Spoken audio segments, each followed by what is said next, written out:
Halo, selamat siang, pagi, sore, Bapak Ibu semua. Hari ini kita akan bahas terkait dengan kebijakan dividen.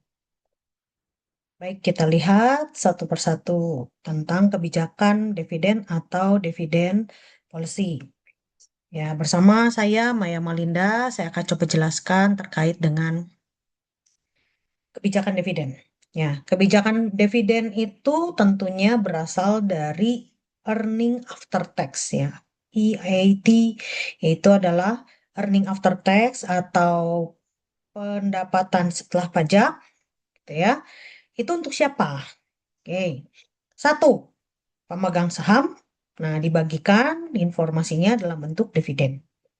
Dan kedua, perusahaan yaitu berupa laba ditahan. Nah, jadi tentunya hari ini kita mau bahas terkait dengan bagaimana sih kebijakan dalam pembagian dividen atau untuk para pemegang saham.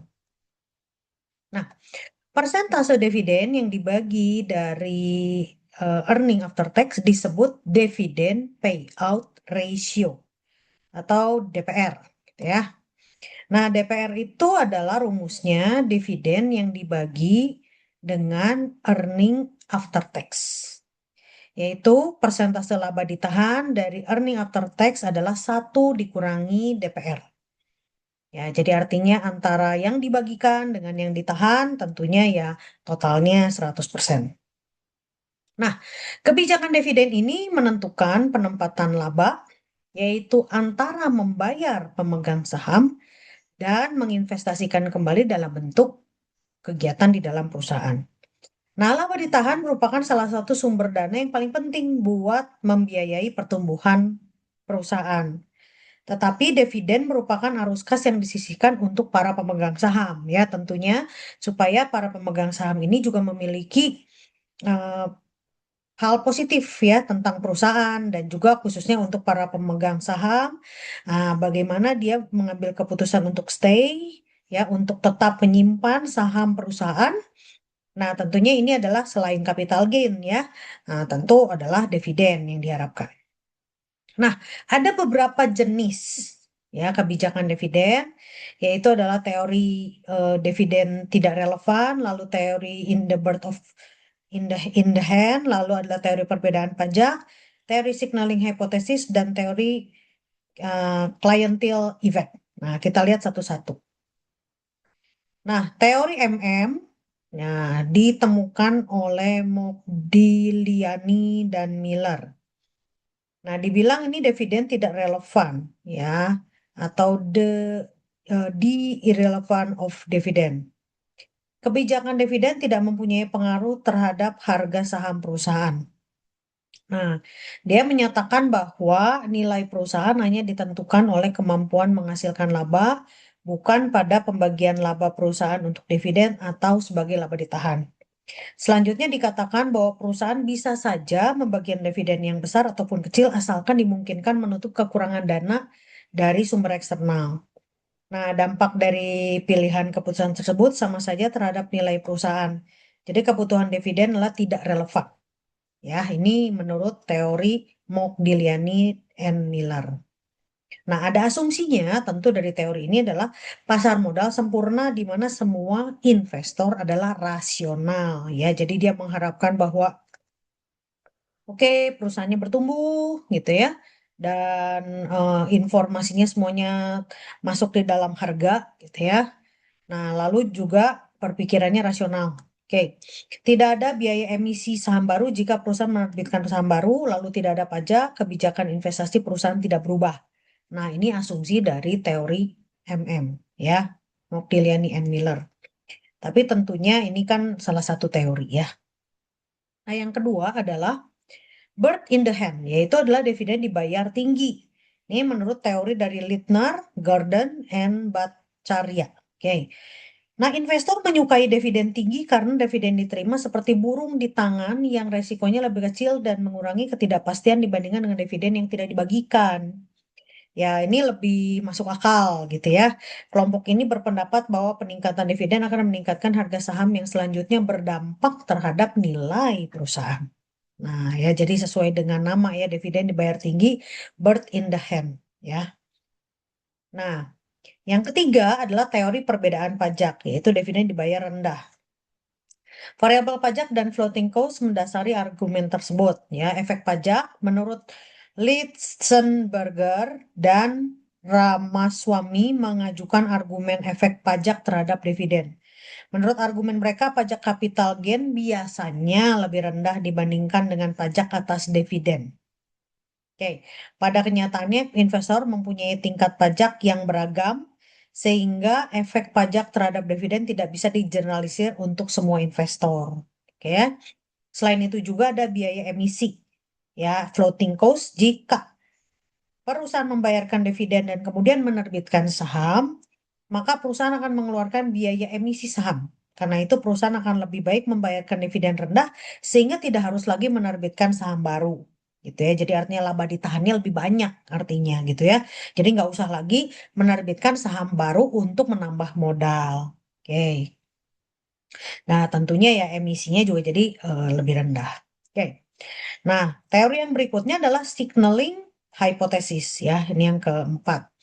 Dalam keadaan ada pajak pribadi dan pajak perusahaan, dividen tidak disukai hampir semua pemegang saham yang membayar pajak atau pemegang saham bersikap sama apakah berupa dividen atau capital gain. Namun mengapa perusahaan tetap bayar dividen secara teratur merata? Nah, jadi menurut Rosev tahun 1982 menganggap bahwa dividen tampaknya memiliki informasi atau sebagai isyarat akan prospek perusahaan. Ya, jadi wajar ya kalau misalnya perusahaan mau bagi dividen karena ada laba. Laba sebagian dibagikan kepada para investor. Nah, menunjukkan bahwa memang perusahaan ini ya profitable, ya. Apabila perusahaan meningkatkan pembayaran dividen, mungkin diartikan oleh pemodal sebagai signal harapan manajemen tentang akan membaiknya kinerja perusahaan di masa yang akan datang.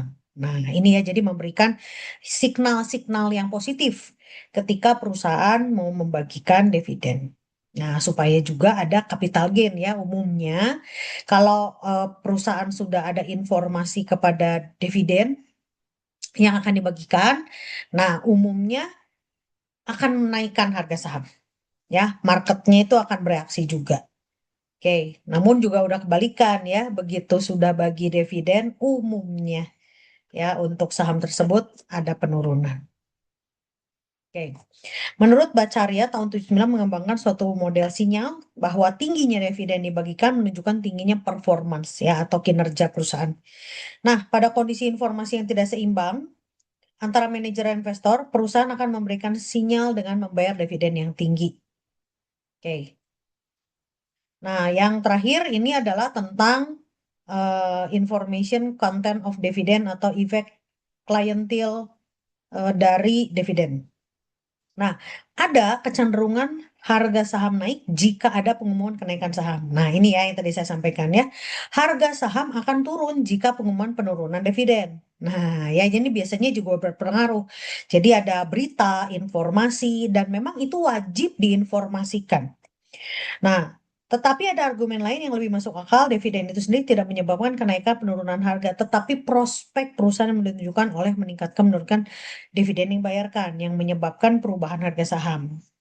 Nah, teori ini disebut teori signal atau isi informasi dari dividen.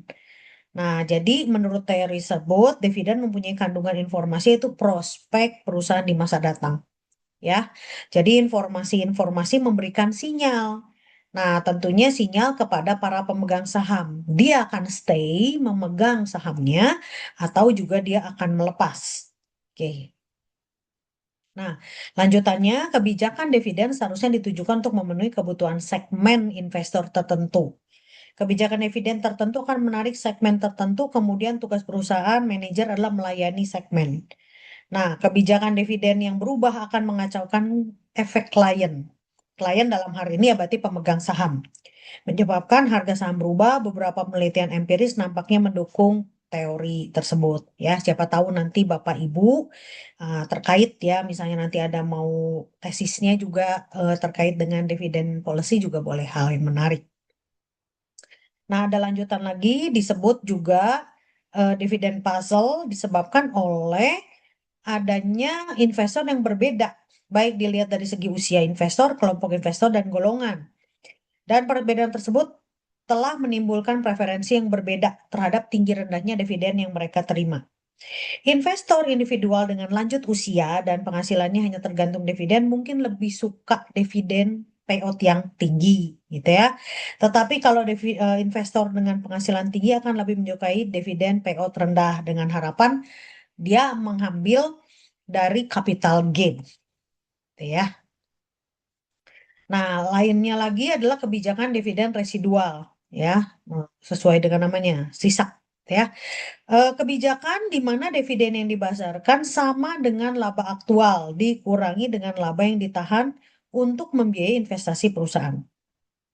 Nah, pengambilan keputusan atas rasio pembagian dividen didasarkan satu, menentukan anggaran modal optimum, lalu modal yang dibutuhkan untuk biaya investasi, lalu menggunakan laba ditahan untuk memenuhi komponen penyertaan modal atau ekuitas, dan bayar dividen jika hanya ya lebih banyak yang tersedia daripada yang dibutuhkan untuk anggaran modal. Jadi ya tetap didahulukan adalah untuk anggaran modal, untuk working capital ya. Beberapa minggu lalu juga kita bahas tentang anggaran modal, working capital.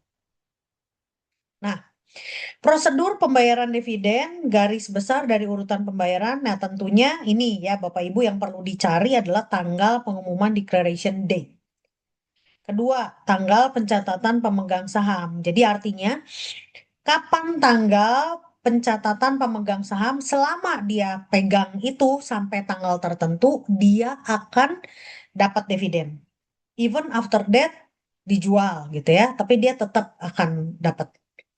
Lalu juga tanggal pemisahan dividen.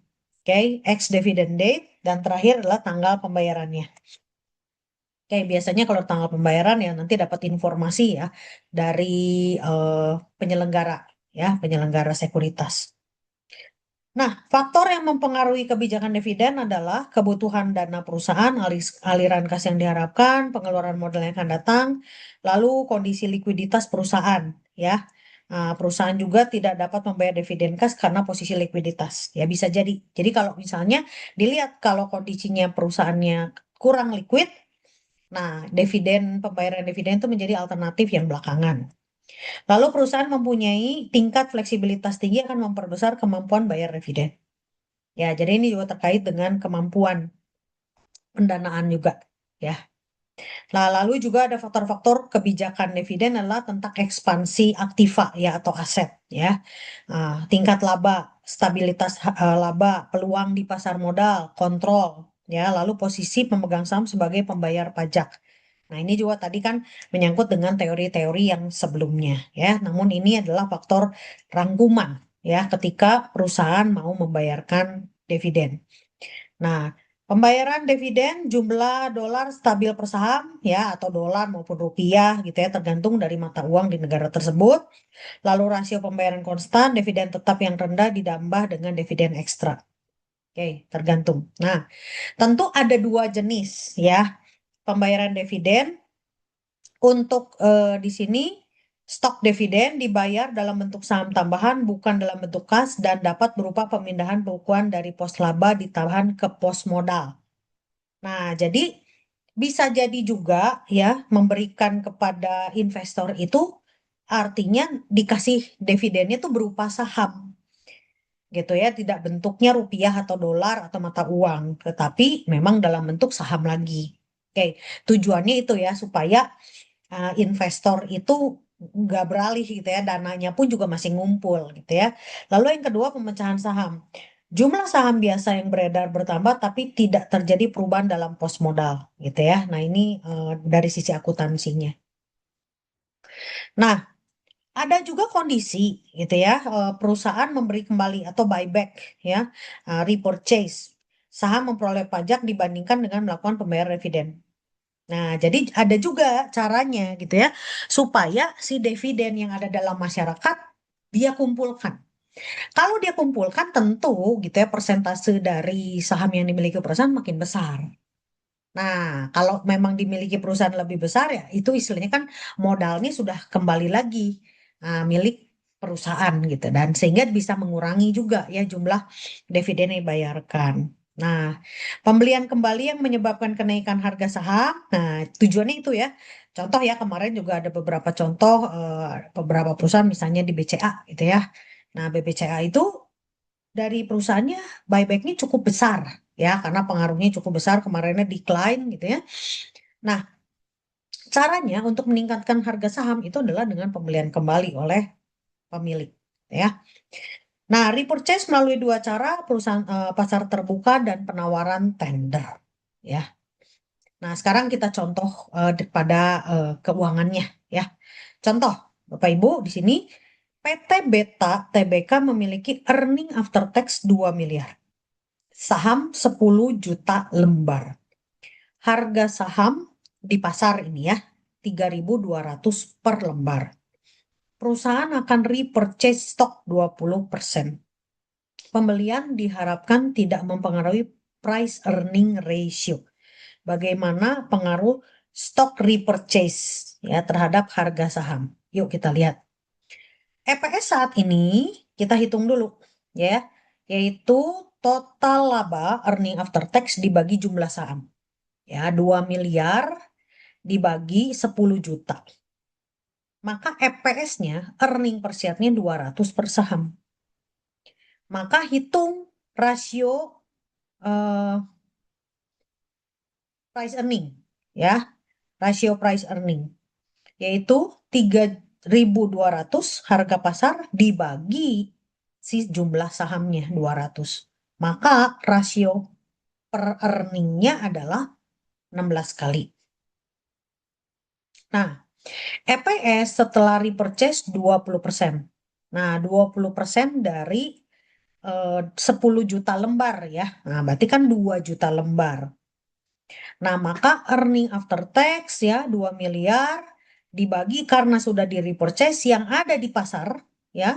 Tadinya 10 juta kan menjadi 8 juta. Oke. Maka earning after tax dibagi saham atau EPS-nya adalah dari 200 menjadi 250 per saham. Maka harga pasar yang diharapkan setelah repurchase yaitu rasio price earning dikali EPS 16 kali kan tadi ya, dikali 254.000. Nah, tadinya yang harganya 3.200 karena ada target repurchase 20% ini, nah harapannya adalah harga pasar meningkat. Nah, pengaruh repurchase stock terhadap harga saham perusahaan ini adalah meningkatkan harga saham per lembarnya 800. Diperoleh dari mana? Yaitu 4.000 dikurangi 3.200 yang sebelumnya. Karena EPS yang tadinya 200 menjadi 250 per saham. Nah, ini adalah contoh ya kasus ketika konsep stock repurchase dilaksanakan.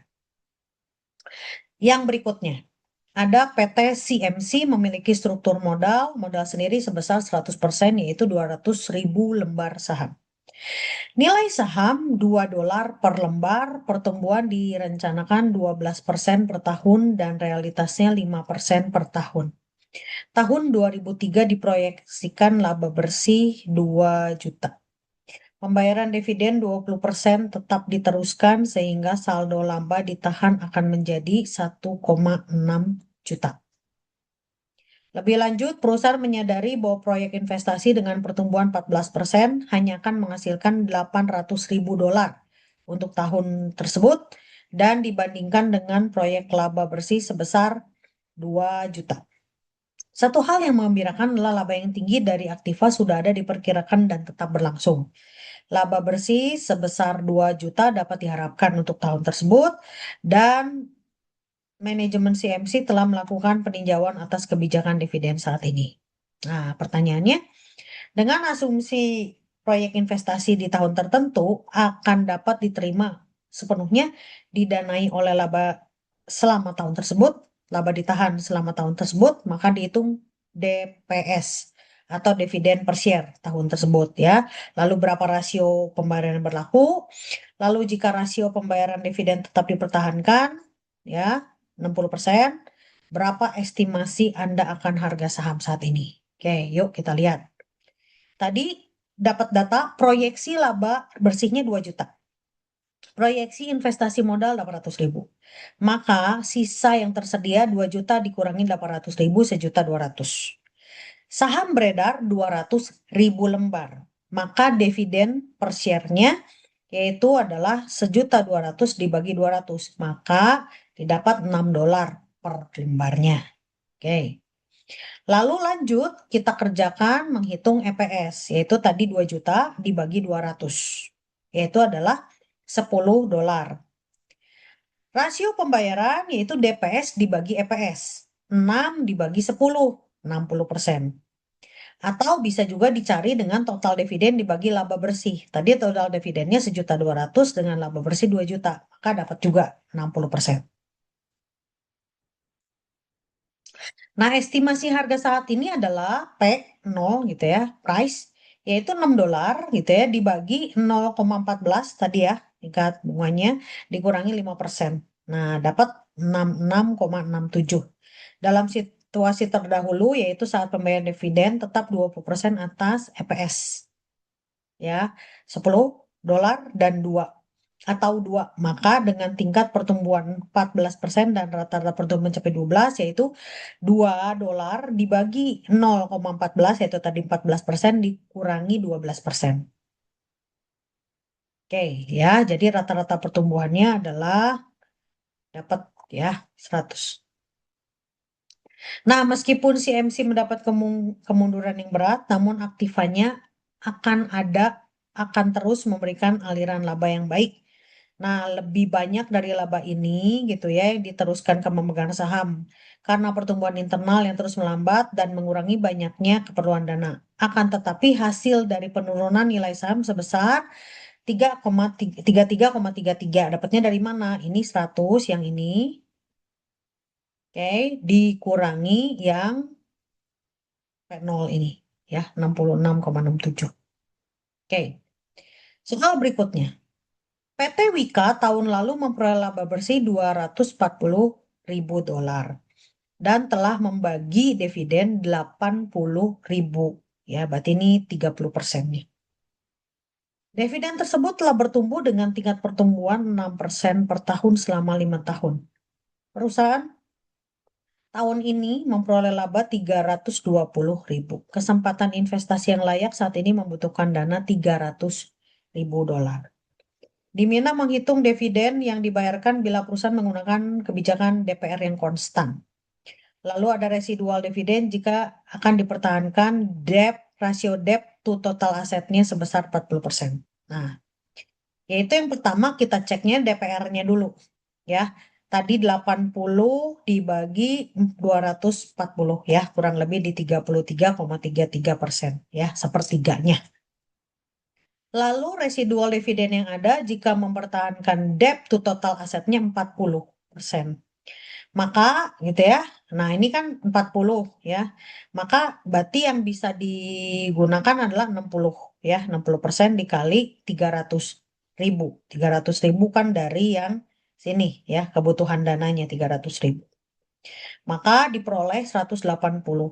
Residual dividennya adalah 320, dapat dari mana? Nah, kan memperoleh laba 320 dikurangi 180.